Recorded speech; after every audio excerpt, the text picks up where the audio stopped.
මට ඔබ ළඟම රැඳෙන්න අම්මේ මා ළඟ එන්න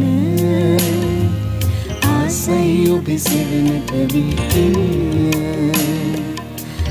ඒ මොහොතේදීම පරිස්වරුන්ගෙන් සමහරෙක් පැමිණ මෙතනින් අහක්ම ගිය මැනව මන්ද හිරෝද් ඔබ මරණු රිසියෙන් සිටින්නේ යැයි කීහ. ඇත්තරම ජේසුට තර්ජන තිබුණා. ජේසුගේ වැඩපිළිවෙල උන්වහන්සේගේ ධර්මය නැති කරන්නට බලයේ හිටපු අය මාන බැලුවා.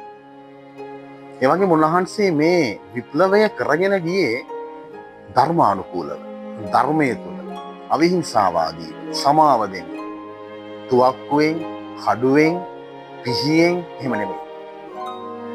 එහෙමනම් ඔබටත් අද ආරාධනා කරන්නේ ඔබත් මේ ජීවිත ගමන ඇතුළේ විප්ලව කරන්න. ඔබට තර්ජන එයි. උන්වහන්සේගේ වචනය දෙසන්න ඔබේ නම කැත වෙයි. උන්වහන්සේගේ ඉගැන්වීම් වල නියැලෙන්න ඔබ ප්‍රතික්ෂේප වෙයි. නමුත් ඔබ නොකඩවාම උන්වහන්සේගේ වැඩේ නියැලෙන්න. මොකද ඔබ මේ ලෝකෙට ආවේ ඒ වැඩේ කරන්නමයි. ඔබට දෙස් පිහිටයි.